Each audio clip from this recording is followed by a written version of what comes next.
kapon lam lang dan hi mo in lang trin ma se churil ero lalpa imu fia kha isia abolo zia shereng chung si eng tin nge mo min la en kol dua mal min la som du le ivan iku chuak mo itin le itil siam ro uiten i ro pui zia ni tin mai hian an quang china ke ero zong lalpa eng ma lo mai ni ma ila nang meu ka fak thei hi lalpa ka van lo ui ren nu ngai dam kha nang lo athang to lo ke ero chua voi tam ka phat san che lalpa thin lung chu ril ber po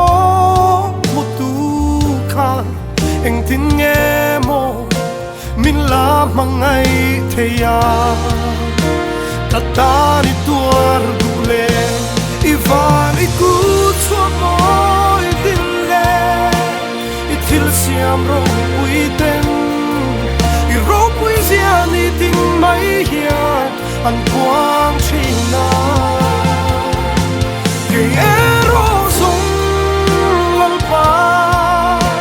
eng ma lo mai ni ma ila nang meu ka fak thei hi lalpa ka van lo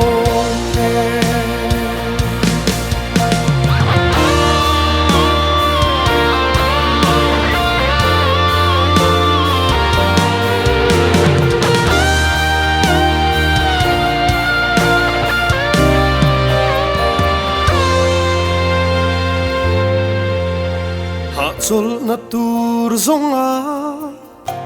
kong dang ka zo ve pon he thin lung hian alat ngam si lo che lalpa ato pa chuan nang chau lo hi zong min muang tu tu eng dang an om thei lo nang lo an om si lo ivan iku chuak mo itin le itil siam ro uiten i ro pui zia ni tin mai hian an quang china ke ero zong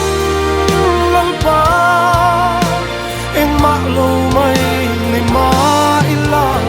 nang meu ka fak thei hi lalpa ka van lo ivan iku chuak mo itin le itil siam ro uiten i ro pui zia ni tin mai hian an quang china ke ero zong lalpa eng ma lo mai ni ma ila nang meu ka fak thei hi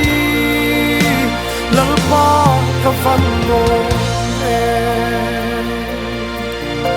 nang meu kan fak thei hi lalpa kan van lo